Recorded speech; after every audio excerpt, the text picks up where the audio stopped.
প্রধান উপদেষ্টা আরো একটি বিষয় প্রসঙ্গে এনেছেন।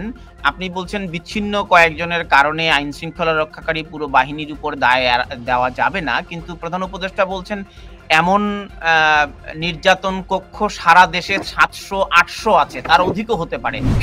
সেটা বলা যাবে না। এখন উনারা যেহেতু উনারা ক্ষমতায় আছেন, উনারা সেটা তো গুনে দেখেন বা উনাকে সে তথ্য উপাত্ত সেই তথ্য যদি কেউ দিয়ে থাকেন, আমি সেটা বলতে পারবো না।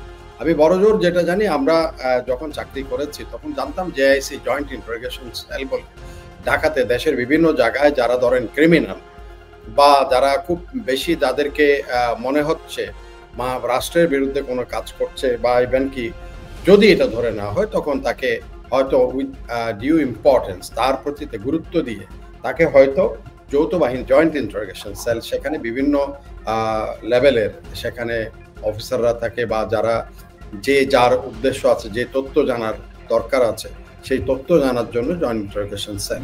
আপনি তাকে ধরে এনে তো বলে ভাই আপনি চেয়ারে বসেন, চলেন একটু চাটা খান, সে গল্প করি একটু, এটা তো হবে না।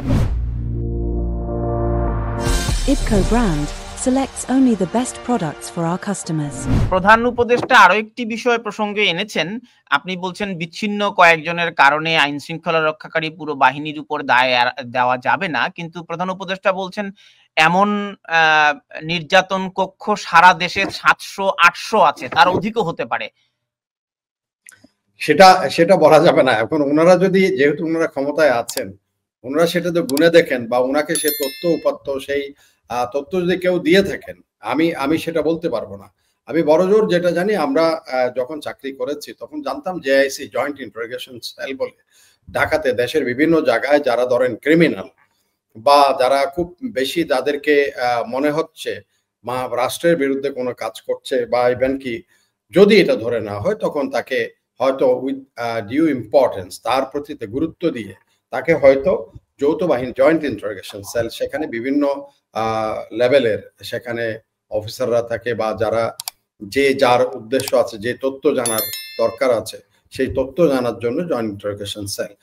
এই যে আমি এটা আপনার কাছে প্রথম শুনলাম যে ৭০০ এরকম আছে, এটা খুব এই যে ৭০০, এটা যদি উনার কাছে তথ্য থাকে এবং সেটা যদি প্রমাণ থাকে তাহলে সেটা সত্য। আর যদি তথ্য উপাত্ত ছাড়া কোনো দোষারোপ করেন সেটাও উনার বিষয়। আমার মনে হয় না যে এত ধরনের এত সংখ্যক হয়তো থাকতে পারে। যেমন প্রত্যেক থানায় তো একটা কয়েদি বা কোনো আসামিকে যখন ধরা হয় তখন সেটা থানাতে তারা একটা সেলের মতো আছে, সেখানে তারা রাখে কোর্টে চালান দেওয়ার আগে। এটা মুকসেদ ভাই আরো ভালো বলতে পারবেন। কোর্টে চালান দেওয়ার আগে থানাতে কিছুক্ষণ রাখে। এখন সব থানার সবগুলোকে যদি মনে হয় যে এটা ইন্টারোগেশন সেল বা আয়নাগর, তাহলে আমার মনে হয় না সেটা বিষয়টার প্রতি যথার্থ গুরুত্ব দেওয়া হবে।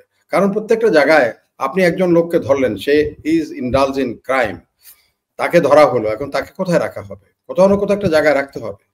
আপনি তাকে ধরে এনে তো বলে ভাই আপনি চেয়ারে বসেন, চলেন একটু চাটা খান, সে গল্প করি একটু, এটা তো হবে না কখনো। যাকে ধরা হচ্ছে উইথ স্পেসিফিক, যেমন গোলাপের ভাইয়ের বিষয়টা আমি যেটা দেখলাম, সেটা হয়তো একেবারেই একটা ওনার statement, definitely he has given the truth. এটা অন্যায়।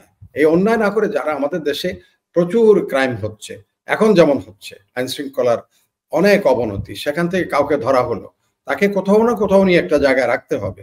তো সেই রাখাটাই যদি এখন ৭০০-র মধ্যে পড়ে, তাহলে তো আর সেখানে হয়তো সেরকম সংখ্যা হতে পারে, তাইলে অন্যথায় নয়।